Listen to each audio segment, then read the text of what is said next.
This is a CBC podcast.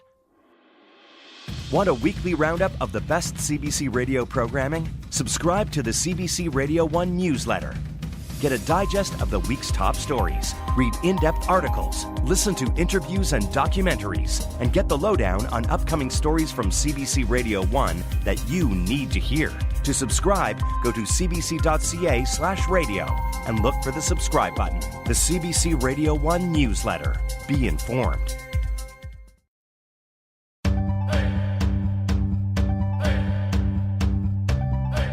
Dansé, Anine, Boujou, hello and welcome. This is Unreserved on CBC Radio 1. I'm Rosanna Deerchild. You might know Tom Wilson from his work with Blackie and the Rodeo Kings, Junkhouse, and now as Lee Harvey Osmond. But he's also written a memoir called Beautiful Scars, about growing up on East 36th Street in Hamilton, Ontario, with his parents, Bunny and George Wilson. But he grew up in the shadow of a secret that wouldn't be revealed till Tom was in his 50s. I noticed that I was an outsider, or felt like I was an outsider, and not in the cool sense. I just didn't feel like I belonged where I was. Tom Wilson is my guest on the show today. He's here to talk about discovering his true family history, reclaiming that identity, and how knowing exactly who he is has changed everything. Tom, welcome to the show. It's so great to be here. It's such a pleasure to have you. Now, as I said, you grew up in Hamilton and you still live there today. Can you tell me a bit about what your family was like? Bunny and George Wilson were very old to be parents of a young fellow like me. In 1959, I was born in 59. Bunny and George Wilson were in their late 40s. George was in his early 50s. And George Wilson was blinded in the Second World War. He was a tail gunner in a Lancaster bomber. And for those listeners out there that don't know what that means, the tail gunner position in Lancaster and Halifax bombers in the Second World War was known as the suicide seat. Most of the young men, boys that sat in that seat didn't make it home. George Wilson made it home, but he made it home a broken man with a massive head injury, totally blind. And as a result of that, it was a rather shut-down household, to say the least. Nobody ever got into our house. The only people that ever were welcome through the front door were relatives that came down from Quebec. So Bunny Wilson, on the other hand, she was a French-Canadian gal with the temperament of a scalded cat. Mm-hmm. She was quite worked up most of the time, but I can honestly say, I've been saying this as I was writing this book, the love for her started to come to the surface again, a love that only a young child could have for his mother. And that's how I felt about Bunny. She's the greatest woman that I'll ever meet. Mm-hmm. Now, despite this, or because of this family and the way that you grew up with these two people, you felt different outside of this little unit. Tell me about when you first started feeling that way. Oh, my God, I was 4 years old. I actually write in the book, you can't fool kids. You can't fool kids on the schoolyard who call you out for what they think you might be, which is different from the rest of the working class Irish and Scottish kids and Italian kids in the neighborhood. I looked a little bit different, and I guess somehow I conducted myself a little bit differently because it was noticed.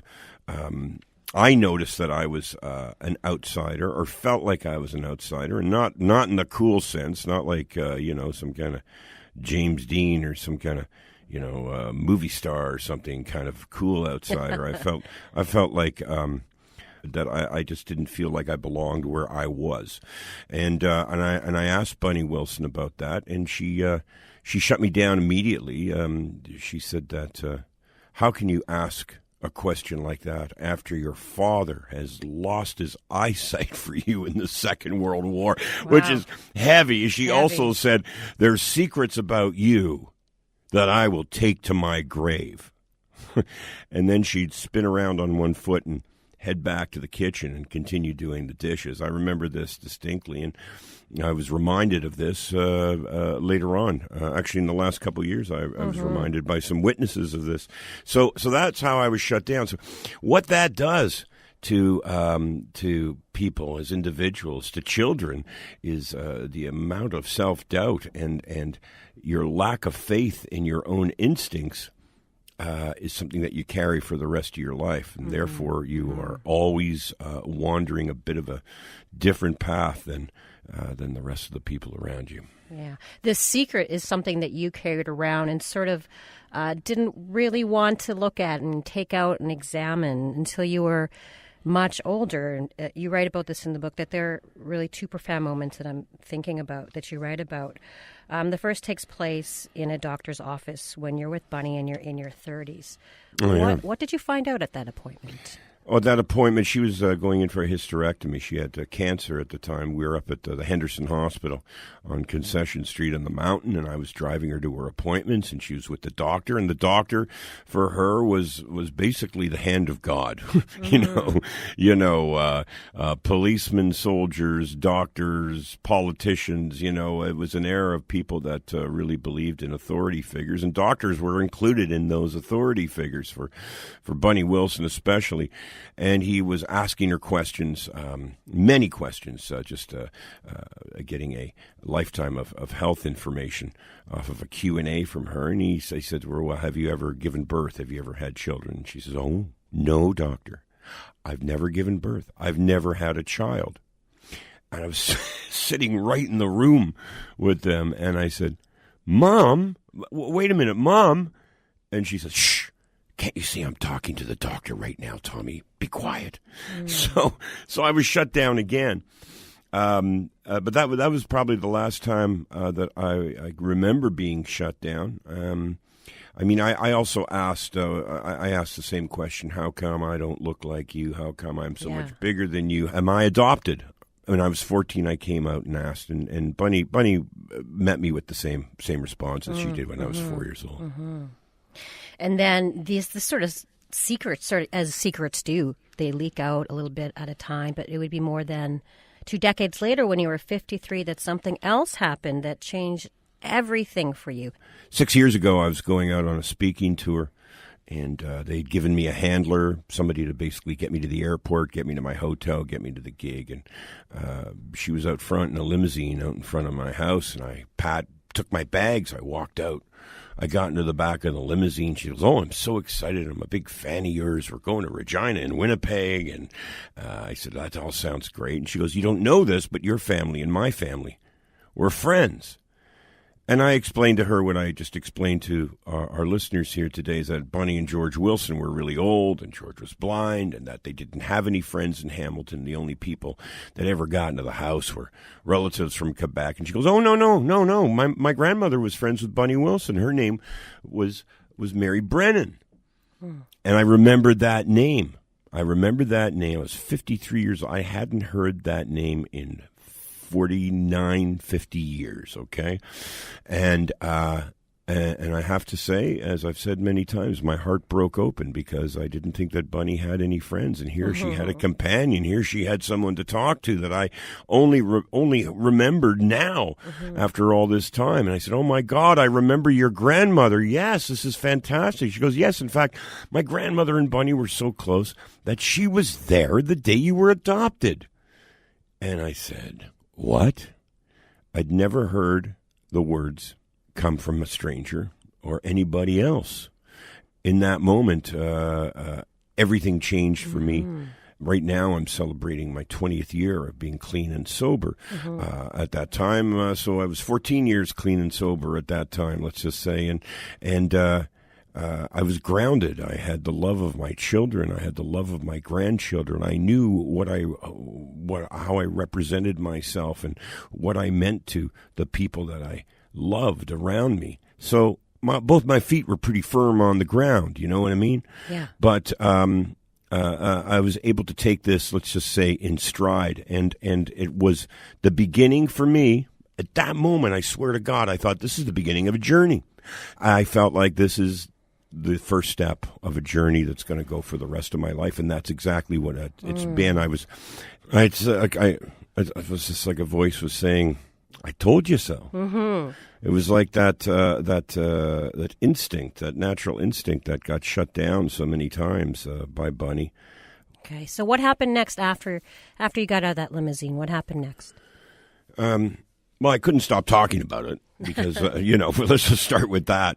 Mm-hmm. I did fly to Regina and do shows, and I started talking about it to my kids and called my old fiancée, Kathy Jones, who's an actress. She's on This Hour is 22 Minutes on CBC. And I said, Kathy, you were right. You're right. Bunny wasn't my mom after all. She goes, I know. I told you so. Why didn't you listen to me? Why don't you listen to me? Right. So people, people around me also felt the same thing that I did, but it wasn't. I'll tell you that I was still walking in the clouds, so to speak, until I drove my cousin. That's Janie right. Home. The moment. Yeah, so I'm driving. My cousin Janie is been in my life all right through my life. She was used to be at my hockey games sometimes, and if I had a concert at Massey Hall or something, Roy Thompson Hall or something special, she would show up. It wasn't really an event without her. She's the matriarch of our family. She sits at the head of the table for Thanksgiving and Christmas, and she's there for all the kids' birthday parties. And I was driving her home from a birthday party at my house a little while after I had found out this news. And I said, Janie, I found out a little while ago that Mom and Dad weren't really my mom and dad, and I know you're really close with them. And if there's anything you can share with me, or if you remember anything, would you mind? Give me a call. I'll come over. You can talk to me about it. And she turned right in that second. Said, Tom, I'm sorry, I don't know how to tell you this, and I hope you forgive me, but I'm your mother. And that was, for the first time in my life, it was the nail. It was the door slamming. It was, for lack of a better term, spiking the football in the end zone. You know what I mean? It was like, okay, now the journey's really beginning, because now whatever self-doubt I had, whatever doubt I had about who I was, has just been confirmed. And had you suspected Janie previous to that, or was this a real revelation? I had suspected it, yes. And Kathy Jones suspected it. My first wife suspected it. Girlfriends over the years who've met Janie, and some who have met Bunny, have all walked away scratching their heads. But you don't scratch your head when you're the guy. You know what I mean? Or the woman, You don't scratch your head when you've been told from the time you're 4 years old that you're wrong, and you don't become right until your mother actually sits in the passenger seat of a Dodge van and tells you exactly. Gosh, I can't even imagine that would be. You're Irish one day, and then the next day you're Mohawk. That's gotta be a trip. That's gotta be a trip, man. Well, it is a trip. It continues to be a trip, and it also contributes to where I'm at artistically and where I intend to go artistically. It doesn't immediately define me. When I speak in public, I say that people respectfully in interviews have said, so Tom, how does it feel to be a Mohawk? And they ask me that question like I just hopped a fence and landed in a reserve, and it's not the case, and it will never be the case, because I can't be surrounded, embraced, cradled by my culture the same way that my brothers and sisters and father and mother and ancestors did, I'm coming to it still as the guy, I'm kind of the guy walking into town, with a bunch of feathers and arrows in his hat, coming from the dusty plains, into the center of the village and being discovered, That's quite a picture you've painted there. Is that how it feels? Sometimes, yeah. I'll tell you that going home to Ganawage, though, is calmed me down. It's one thing that has been pointed out to me by not only my manager, but by my wife, by my kids, is that I'm just a lot calmer now, because I seem to be understanding who I am. And what a great time in life. I'm going to be 60 years old in June. Come on. I mean, what a fantastic time in life. Yeah. To be discovering who you are. And it's about identity, you know. And I mean, this is the thing, is that what I'm finding out about myself is a microcosm of what our entire culture has been through on this land, is that it has been trying to erase who we are. And for me to be able to discover who I am at a late age, I feel stronger, and I feel I'm working with more intent than I ever have in my life.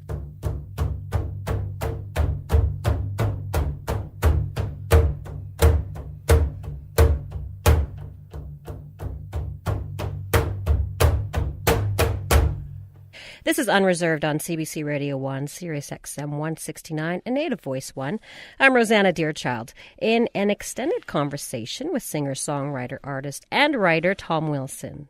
6 years ago, Tom discovered he is not, as he has put it, a big, sweaty Irishman. He's a big, sweaty Mohawk.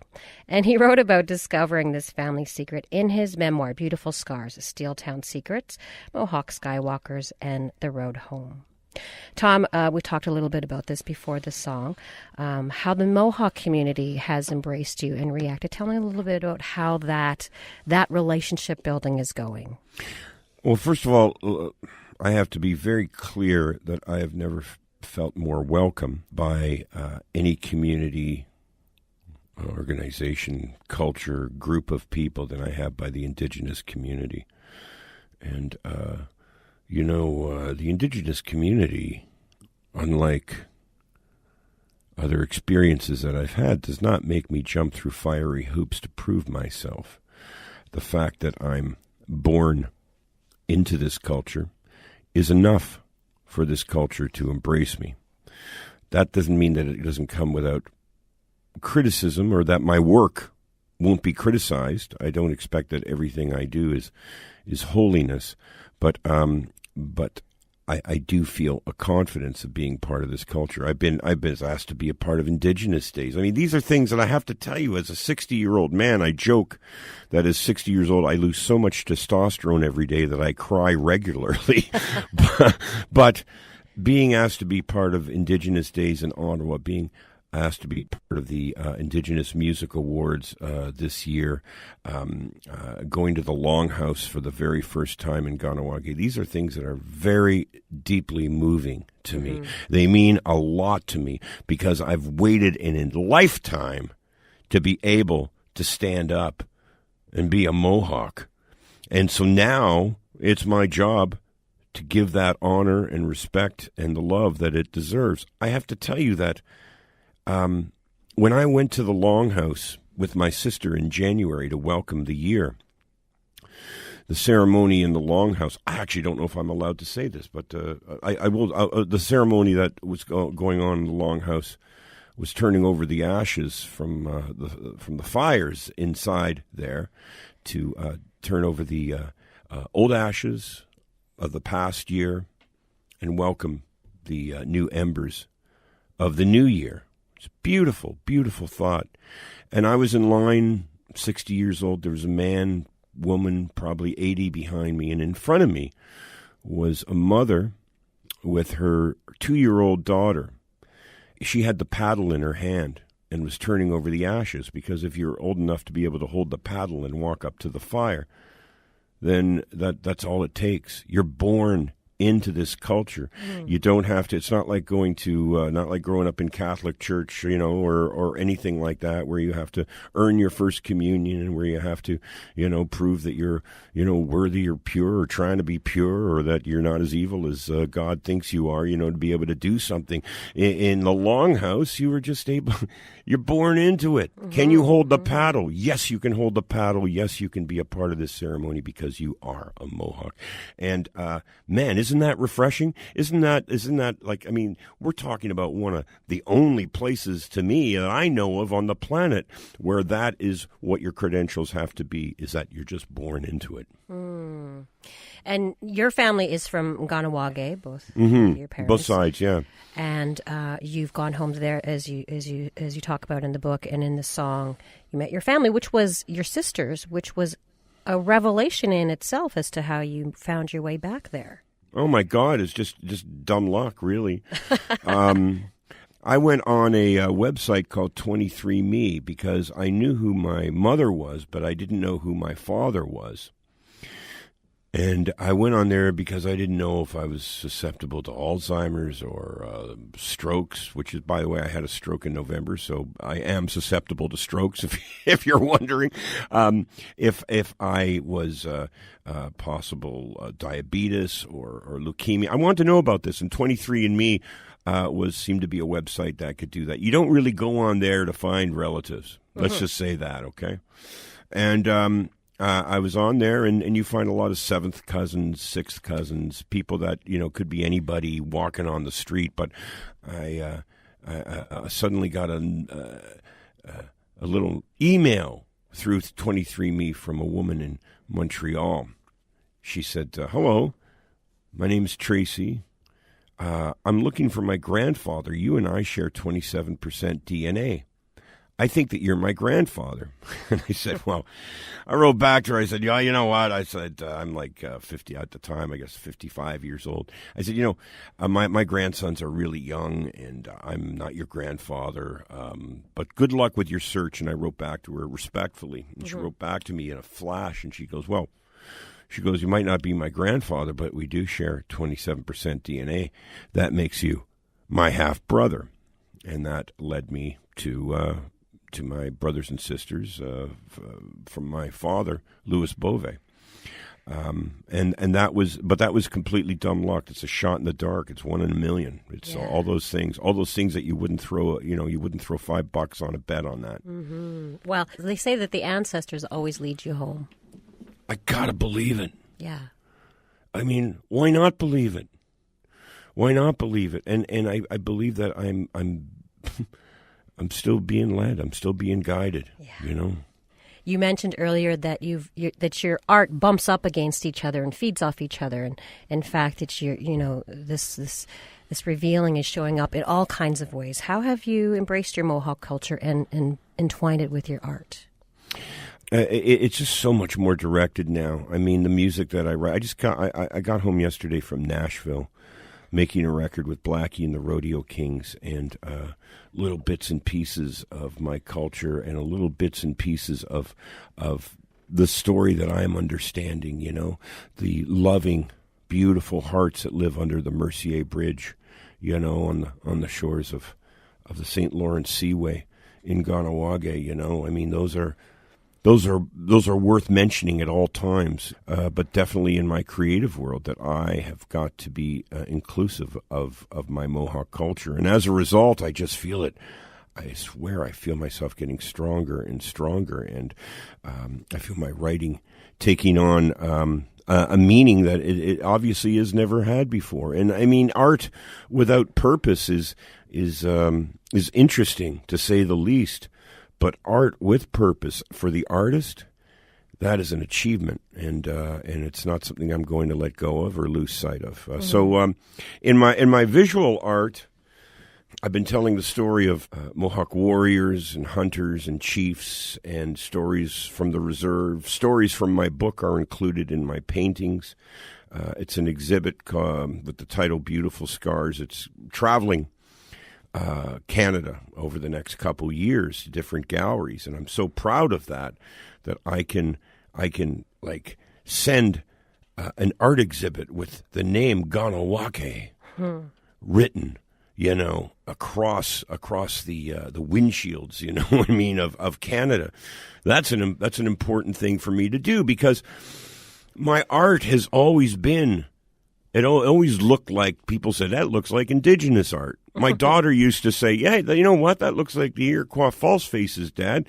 And this was like 20 years ago, and I didn't know that I was a Mohawk then. And so then, besides the ancestors guiding us, we have to have some kind of soul belief and blood memory. It's something that we don't think about, but the fact that where we come from, where our ancestors come from, live inside us now.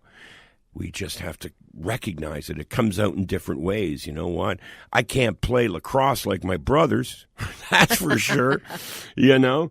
But I certainly, through the things that I apply myself to, through the things that I have confidence in creating, those things are coming out. I come from 7 generations of skywalkers, ironworkers, the men who built North America into the sky, you know. I joke that I can barely get on a stepladder to change a light bulb. You know what I mean? When it's one of my ancestors, my great-great-grandfather, who's sitting in that famous photograph on that beam eating his lunch, building Rockefeller Center. You know what I mean? Like all those guys. If you go to my reserve in Kahnawake, there's statues of that famous photograph because everybody has somebody in that photograph who was building Rockefeller Center at the time. My great uncle Walter was one of the guys that built the World Trade Center. He was one of the guys that eased the antenna up into the sky on top of that. And on 9/11, when he watched those towers come down and all those people die, he was crying. Because he was watching that happen. And I also include the fact that people still ask me, how does it feel to be a Mohawk? And I'm telling you, how does it feel to be a Mohawk? I have to find my own way. My brother, just days after 9/11, was one of 200 Mohawks that went into Ground Zero, cleared the debris so the firefighters could get in there and do their job. You know what I mean? Yeah. So how does it feel to be a Mohawk, Tom? I have to find my way. And during the Oka crisis, my brothers were filling out their wills and going to fight in the woods in a war, not a conflict, a war that they didn't think they were coming home from.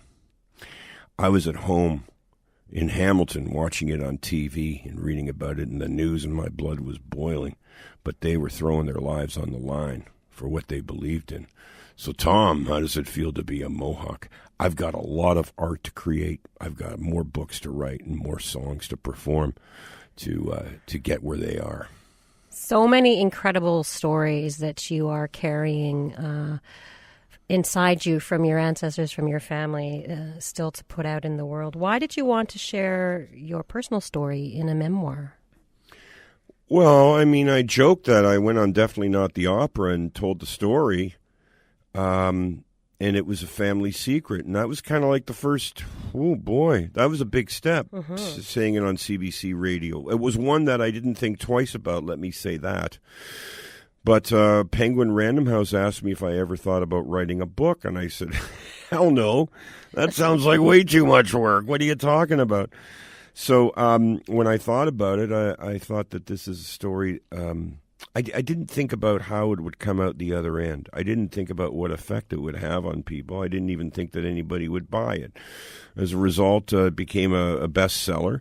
And as a result, not only Indigenous people and communities and Kahnawake identify with it, but also people who have lived in households or have been adopted themselves identify with this story. Because you don't have to be a Mohawk or you don't have to be in the Indigenous community to have a lot of lies and secrets around us. And there's a world of people who have been adopted out there that all share similar stories that I do. Yeah. Now, as you write about in your book, eventually you found music, which you, of course, write about extensively. What did music do for you? What did it give to you? Well, it gave me purpose, which I feel is important. Which anything we can get kids to apply themselves to outside of iPads and iPhones and video games. I'm sounding like an old guy here, but things that we can get children to apply themselves to, and that they feel they can be a success with, they're important tools. So music for me, it's all I ever wanted to do, and I did whatever I had to do to get my hands on a guitar, and I did whatever I had to do to figure out how to string some chords together and write songs, and that was the beginning of my salvation. It also allowed me to reinvent myself in a way, that I could be the guy up on stage who was definitive, whether for good or bad, or whether I was falling down drunk, or whether I was, preaching from the mount, I got to invent myself on stage, and it was a place where I felt comfortable and more at home often than I did out in the rest of the world. You have a long list of musical loves that you've cited. Who inspired you when you picked up that first stolen guitar? Oh, hell. Yeah, you brought it up. I didn't. I'm a little dyslexic in that I have difficulty reading in public, and for the last year, I've been reading in public. Mm-hmm. My first reading was at Massey Hall in Toronto for 2,800 people, reading the story about the stolen guitar and reading about Neil Young to Neil Young, who was sitting 7 rows away. I was one of the people inducting him into the Canadian Songwriters Hall of Fame. So that was the first time I ever read in public, and Neil Young was one of those people. Gordon Lightfoot was one of those people. Mm-hmm. Also, my cousin Janie / my mother Janie introduced me to Bob Dylan, introduced me to Johnny Cash. Johnny Cash is my spirit guide. No doubt.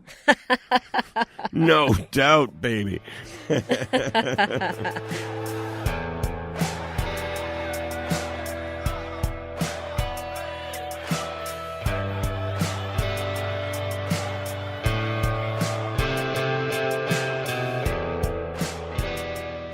This is Unreserved on CBC Radio 1, Sirius XM 169, and Native Voice 1. I'm Rosanna Deerchild. Now, Tom, as we said, your musical career has spanned decades. You've had such a wide and eclectical musical journey.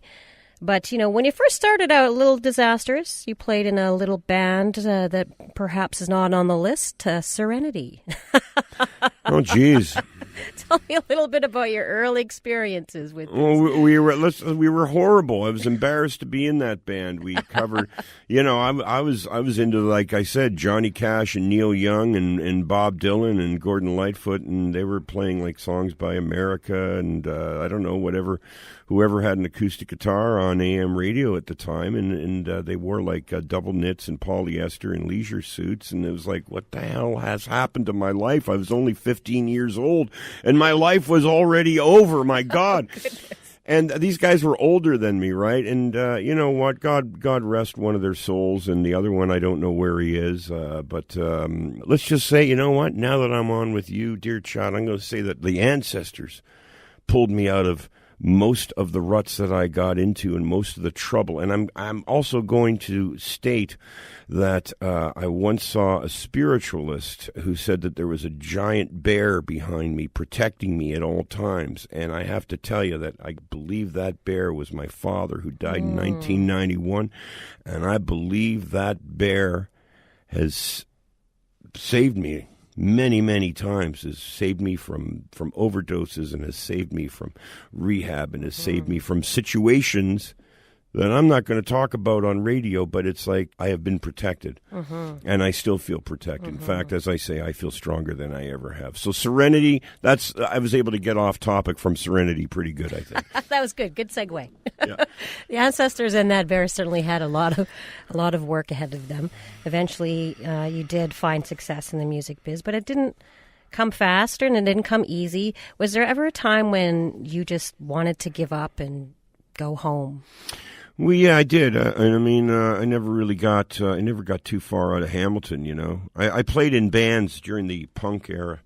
Band the Florida Razors. We'd work with. We toured a lot with Teenage Head, and I never thought I was going to get anywhere past that. I thought to me that was success. You know, to me having some people that wanted to come out and hear our kind of punk rock and roll was that was success to me. Was there a song that you feel really was the breakthrough moment for you? Of mine? Yeah.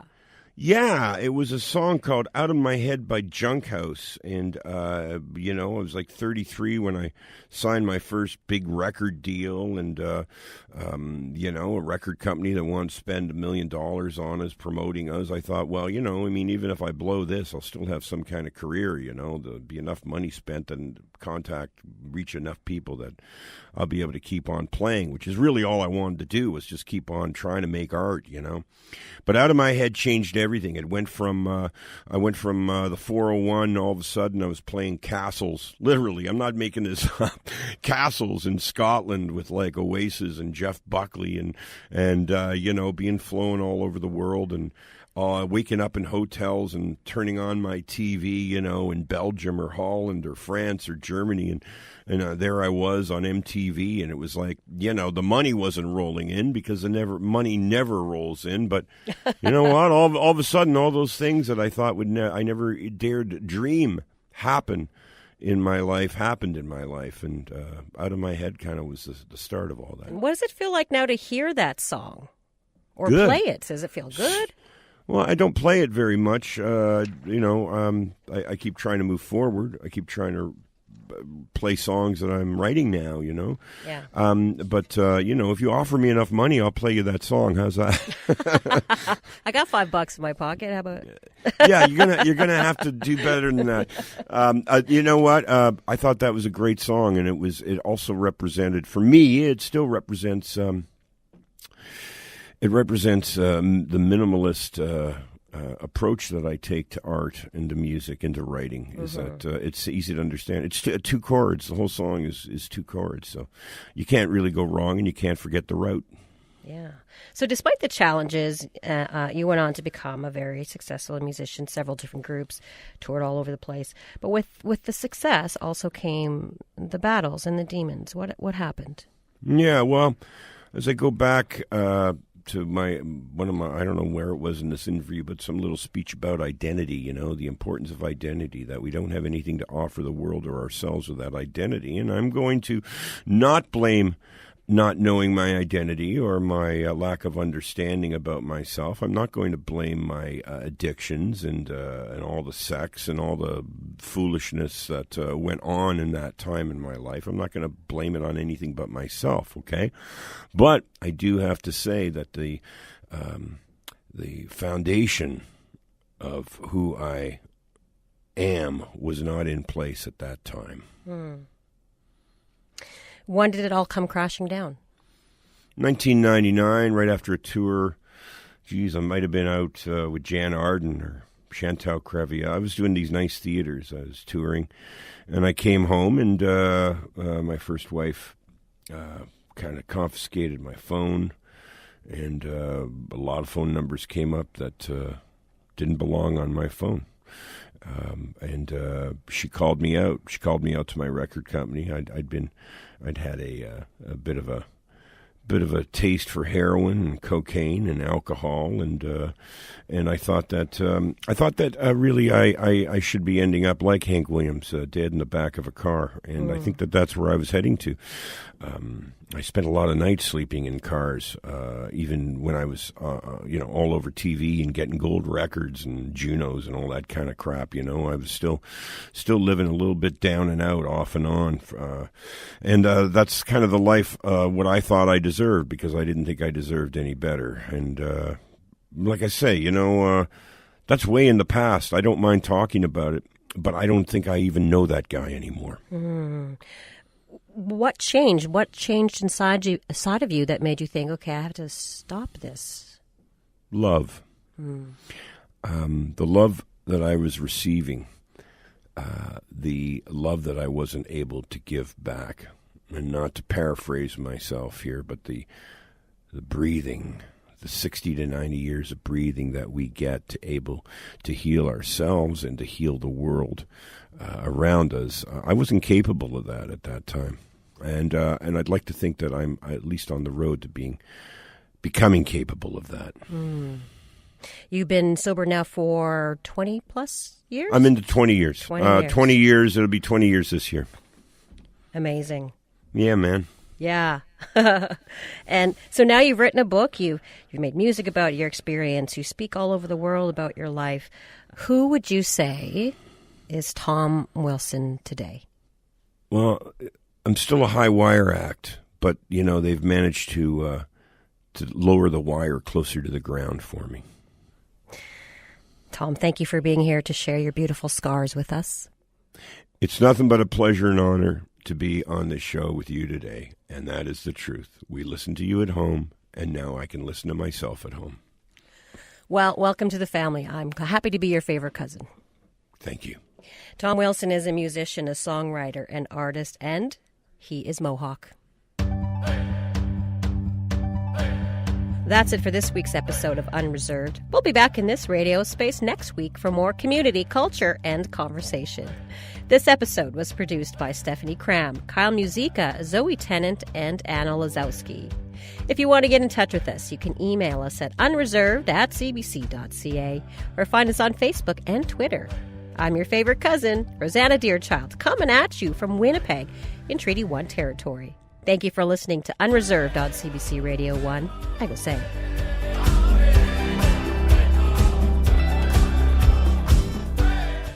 For more CBC podcasts, go to cbc.ca/podcasts.